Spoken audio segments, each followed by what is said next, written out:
Bonjour à tous et bienvenue dans cette session un peu particulière puisque c'est une session qu'on m'a réclamée, donc je la fais. Donc l'objectif de RDS, un petit rappel là, rapide juste avant d'aller sur les ateliers, un accès aux bases avec les outils habituels.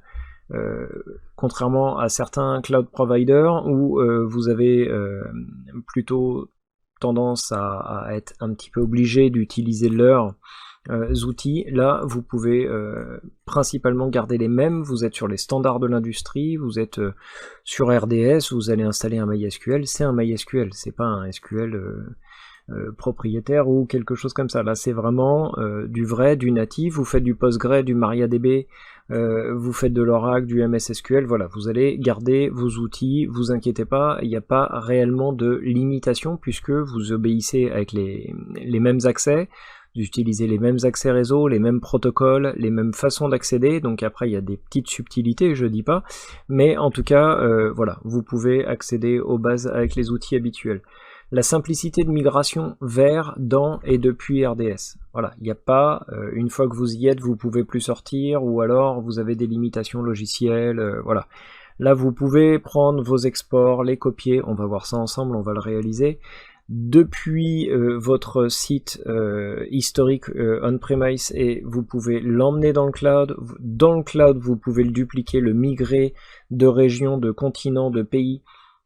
Vous pouvez dupliquer, vous pouvez transformer en cluster vos bases de données, ou très bien imaginer un scénario dans l'autre sens, c'est-à-dire vous voulez quitter le cloud parce que vous voulez un truc qui est un peu particulier, vous voulez une infrastructure full NVMe, vous avez envie d'investir pour l'avoir au plus près de vos utilisateurs parce que je sais pas, vous faites de la vidéo, vous faites des choses comme ça et du coup vous avez besoin que les débits soient très rapides.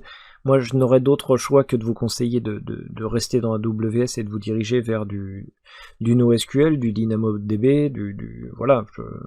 Regardez les indices de performance, c'est quand même pas mal. Mais si vous avez envie, voilà, vous pouvez sortir du cloud très facilement, vous récupérez vos données, vos exports, et vous repartez et vous clôturez votre compte. Il n'y a aucun souci là-dessus. C'est souvent une idée reçue, c'est oui, mais une fois que j'y suis, comment je fais pour en sortir?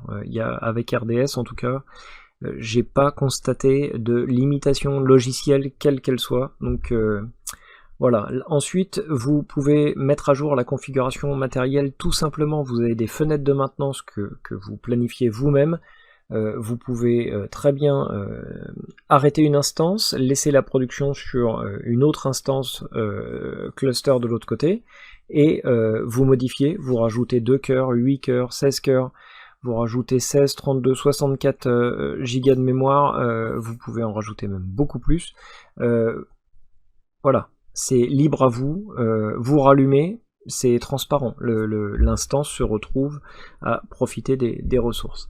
Migrer les bases de données vers un cluster Aurora, donc pour ceux qui sont concernés par MySQL ou par Postgre, qui n'ont pas les connaissances sur la clusterisation, qui ont besoin de haute disponibilité rapidement, qui savent pas comment faire mais qui veulent quand même conserver quelque chose de garder les mêmes outils, savoir exploiter toujours, je sais pas moi, avec son PHPMyAdmin ou que sais-je, enfin bref.